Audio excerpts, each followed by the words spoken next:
No, this is not a clickbait video with the 1.18, and no, I didn't use my time machine either to know what will be in the next update. Maybe I should have told you that I have a time machine.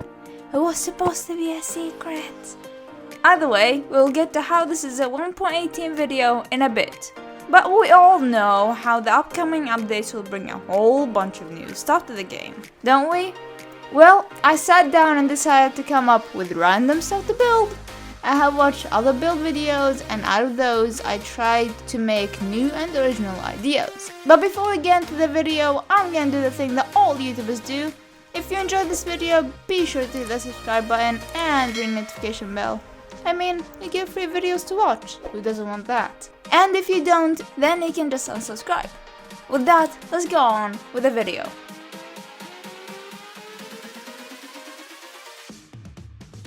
So this video is gonna be divided into two parts. The first one will be small ideas and builds. The second part will be implementing some of those ideas in actual bigger builds in a normal world. So, on to part 1.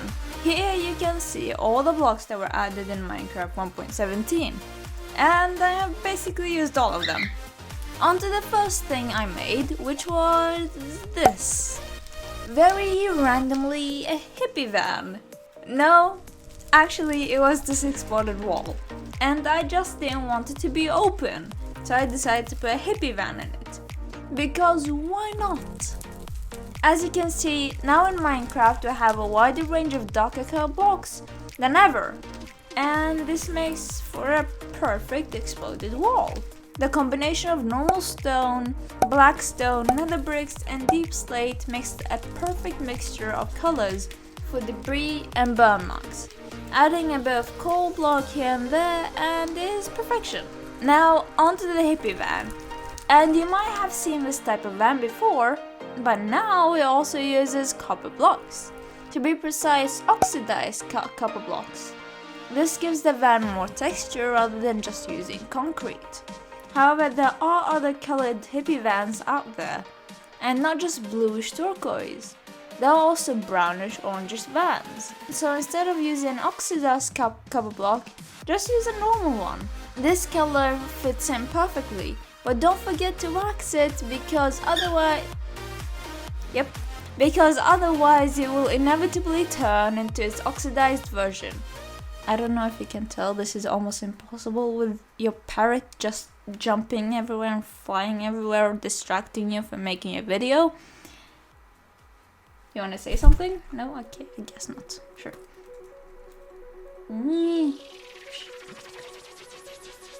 To stay on the copper theme, or the copper path, that wasn't even a pun. Either way, I have made the kitchen. Go figure. No, for real. Quartz and deep slate tiles go perfectly together. It looks very modern. I tried to do this with blackstone, but it just didn't look good. It became very rugged, or should I say, brute? I don't know if you can tell, but I'm horrible at making puns. Either way, deep slate and quartz look nice. And deep slate can work both as a floor and a roof. Heck, probably even a wall. Also, another copper thing is these copper chairs. The coppery blue and the dark grey of deep slate go well together. To add even more blue into the mix, we have warped doors, trapdoors, sea lanterns and even plants. All of these bring the whole thing together. This is a very bluish room, and I personally really like that, because it gives the place a personality instead of just grey, black, white and brown as most modern houses are. Now on to the topic of colors and personality. Have you ever wanted a ginormous slime excreting pink flower as your roof lamp? Well, lucky you, because that is exactly what the whole world this is. I noticed that having a spore blossom placed on a lamp of sorts and surrounded by crimson trapdoors gives it a really nice effect. Because of the lamp behind the blossom, light still comes in. So, Here you can see all the blocks that I found this pattern and coloration to work on. And as an example is this room. Yes, I know it's very pink heavy. I literally puke every time I see it. Man, as my stomach settles, let's look at this room. Well, firstly, you of course have the spore blossom lamps. You can have them in a few different variants.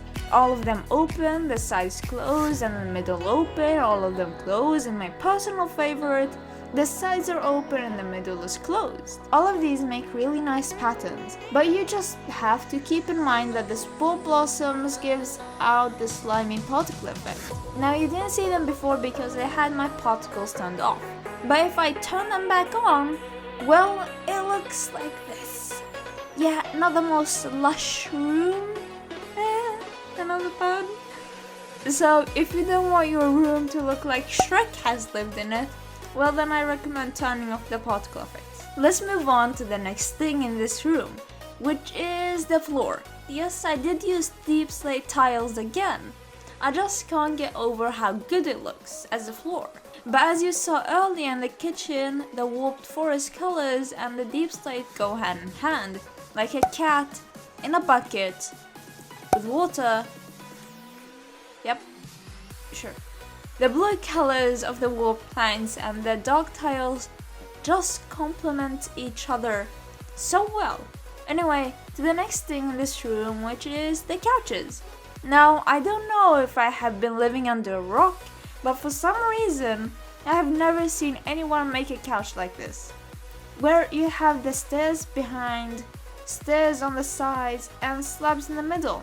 Heck, you can even make an elongated end where people can lay on it. Or maybe add blocks in the back instead of just stairs all the way. You can even put banners as cushions. There are more possibilities than what you can ever imagine. It is awesome. And go figure, you can make copper couches. Now, one last thing in this room is this plant. This plant is very special because it actually looks really nice. There's a flower pot, and in the flower pot we have an azalea tree. And on top of the azalea tree we have a moss block. This makes a really nice effect, and it works as a plant and decoration. On to the next thing, which is this. Now, I know some people have already made this idea, but what they haven't done is this.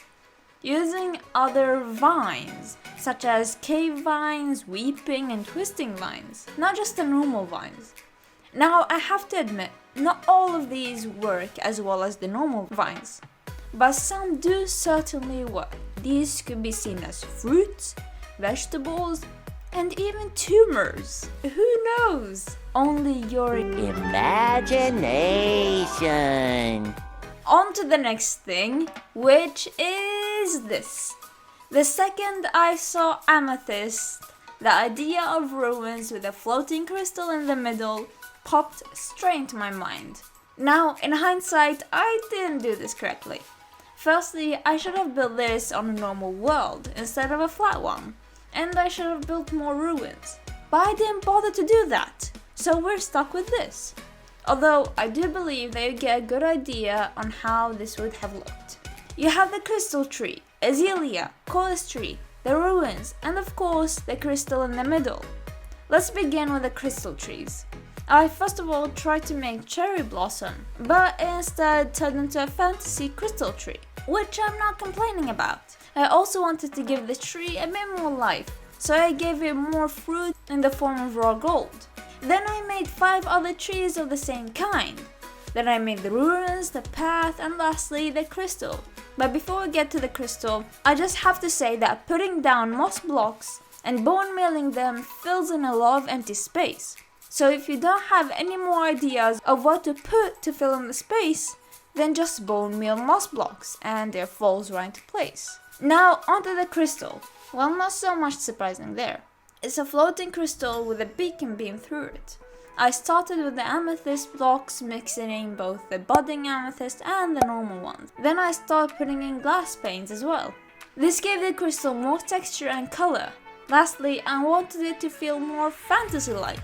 So I also put in randomly placed stone, amethyst and glass floating in the air, as if the crystal had a magnetic field around it that kept everything afloat.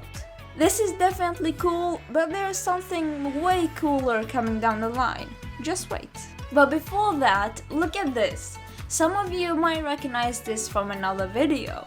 In fact, it's from one of Grian's build hack videos. But I made some improvements. If you layer on glass with an empty space between each glass layer, then that makes a sort of void effect. Think of it as being a glass air sandwich. The reason you don't put the glass directly on top of each other is because they will stick together and look like one giant blob of glass. So it doesn't give the void effect. But then Mojang came out with the tinted glass. And I thought, well, let's use this. And it actually usually works. Not always. Since normal glass and tinted glass are two different variants of glass, then you actually don't need to have space between them. You can have them stacked on top of each other, as long as not the same type of glass is touching each other. So here are some experiments I did with these. One side is without the tinted glass and the other is with. As I said earlier, this does not always look the best, but of course that depends on what you want to make. My only problem with the tinted glass is the lines, which are annoying. But one thing to mention is that since the tinted glass makes the area darker, this actually speeds up the voidification process, I guess. The void effect takes place faster, so yes, it would save some time, maybe no resources. Now, on to part 2, which is implementing these ideas in the real world. Be prepared, because as you see this, your mind will be blown away. Now, I want you to shut your eyes, and when I tell you to look, you look, okay? 1, 2, and wait. I don't trust you. You're probably not closing your eyes. You know what? I'm gonna close them for you. Okay. 1, 2, 3, and open. Oh, did you catch that? I bet you didn't. Let's look again. But this time I'm gonna take you through the whole thing, not just the mind-blowing part. So strap in, because this is gonna be a ride, literally.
Before we address what we just saw, I'm gonna talk about how this is a 1.18 video. Back in snapshot 21W06A to snapshot 21W14A, the build limit was at 320 blocks. And in those same snapshots, the new cave generation had been implemented. Now I know this is not a finalized version of the caves and cliffs, but it at least gives a pretty clear idea at how it will look like. And I have to say, it looks awesome! So let's talk about the crystal cavern. Well, I started making a mine shaft. I used campfires as railing and deep slate tiles around it.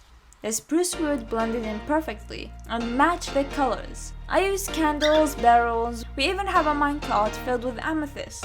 This is basically an amethyst digging site. I sprinkled some lanterns, candles, and light with carpet on top of it. In the side cave, we have a small pond-ish with plants, etc. There are more mined ores as well, here and there. And then we come to this, where the dragon dwells. Around the dragon you can see this purple void, and I have to say, this was a nightmare to make. I used sponges to remove all the water and then place glowstone, carpet over it, and then all the dozen layers of glass. This is at least 8 layers thick. Around the void I placed tuft and calcite to make it seem as if this whole place is an amethyst geoid. Some amethyst is sprinkled here and there as well as other ores. But now let's move on to the dragon. Now this is not the best dragon, I have to admit that. But it certainly makes do. I can't decide whether this dragon is dead or alive, since both could technically work. But anyway, I used a mix of many different blocks, mainly cracked deep slate bricks. You have probably seen dripstones used as teeth before, but I just thought that's such a good idea that it deserved to be implemented here as well. The eyes and nostrils are made of crying obsidian. Lastly, the wings hold on to the sides as if the dragon is trying to escape. The skin is made of concrete and glass, which gives it a nice gradient of color. Now, on to the next structure, which is a small lush cave. This area just looks nice. Using moss blocks and bone mealing them gives you a first sense of how the place would look like. Then add on the details such as water, bridge, other plants, ores, and lighting. Here you can see me using the ore behind the cave vines trick, and it certainly works. In the pond I have made a few cattails.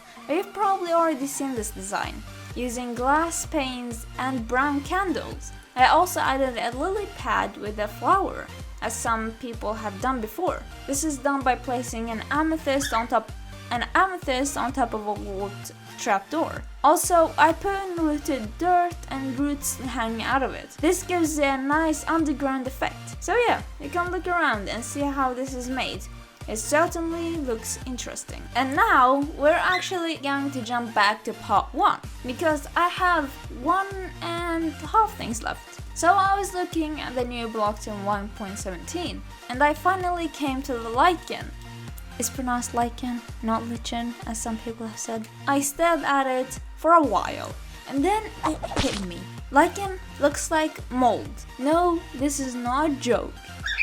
I genuinely see lichen as mold, and I actually looked at what lichen is, and apparently lichen lives among fungi, so it is basically mold. It's the type of stuff that you find on tree bark or on your roof tiles. So you can do as every human being does and build the first thing that you think of when you hear the word mold. Yep, moldy cheese.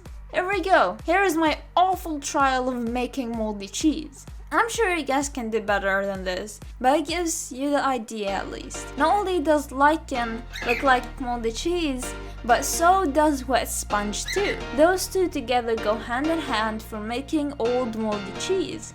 So here you go, guys. All my weird ideas for Minecraft 1.17, from Shrek rooms to moldy cheese. Probably eaten by Shrek, to be fair. Anyway, hope you enjoyed it, and I think this will be a longer video than usual, but it's fine. Now I want you to leave. Now leave! Actually, no, don't do that. I have one last thing. I just found out that you can break the block under an ender crystal. Since when is that a thing? Don't ender crystals have the weird bedrock half block under them? Is this just a glitch? Because I swear, ender crystals are not supposed to float like this, all on their own. It is weird. And I made a weird thing with it as well. Whatever this is. Now I'm done. You can genuinely leave now. Bye! and my parrot has interrupted me so many times it is almost impossible to record. I'll probably make a montage out of it.